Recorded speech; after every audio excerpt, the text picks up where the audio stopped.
Fistula Mali, Intra-Elf, Inerwil, en collaboration avec le ministère de la Santé du Mali, ont organisé une journée de plaidoyer le 31 mai 2016 en faveur des députés de la commission santé de l'Assemblée nationale. Le thème du plaidoyer, problématique de la fistule obstétricale au Mali, enjeux et perspectives, a suscité de vives réactions compte tenu du fléau subi par les femmes fistuleuses du Mali. Les indicateurs de santé des objectifs du millénaire pour le développement n'ont pas été atteints. La fistule frappe particulièrement les personnes à faible revenu et reste la cause de mortalité maternelle la moins prise en charge. Madame Sangaré Madinaba, responsable de la santé, de la reproduction et planification familiale à l'USAID, estime que la fistule est évitable à travers la prévention. La présidente du club Inerwil Bamako Koulouba, Madame Keita Fatmata Mami Boukenem, explique le rôle joué par les Inerwil du Mali en faveur de la lutte de ce fléau. Au niveau régional déjà, le projet fistule, il a été décrété depuis quelques années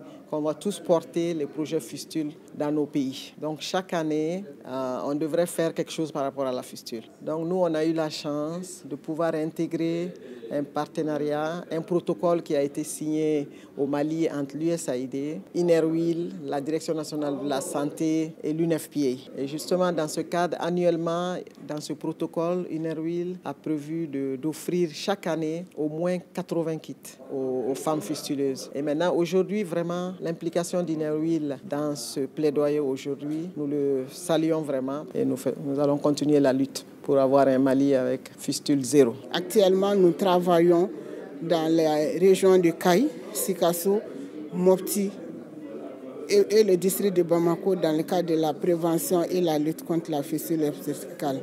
Maintenant, dans le cadre de la réinsertion, il y a l'accompagnement psychosocial parce que c'est des femmes qui sont meurtries, qui ont été abandonnées pendant un certain temps.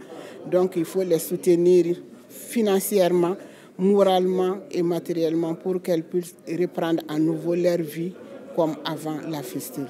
Dr Demba Traoré est le responsable du projet Fistula Mali de l'USAID. L'événement majeur du projet, c'est quand même de pouvoir aujourd'hui permettre d'organiser une journée de plaidoyer avec les honorables députés quand nous savons le rôle qu'ils peuvent jouer.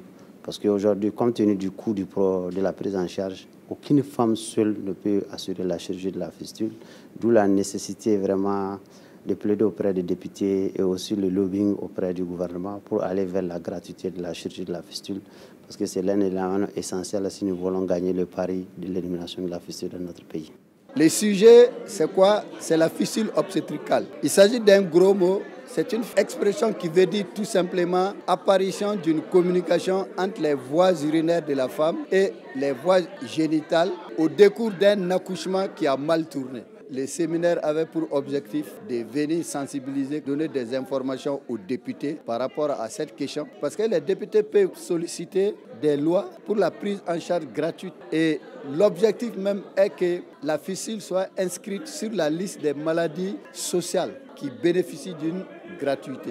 En 2015, 182 femmes porteuses de fistules ont été opérées. 2444 cas sont en attente et 600 millions de francs CFA ont été investis pour la cause au Mali. Le 23 mai dernier, le Mali a célébré la journée internationale de lutte contre la fistule obstétricale du Centre national de fistule obstétricale basé à l'hôpital de Sikasso pour un coût global de plus de 70 millions de francs CFA.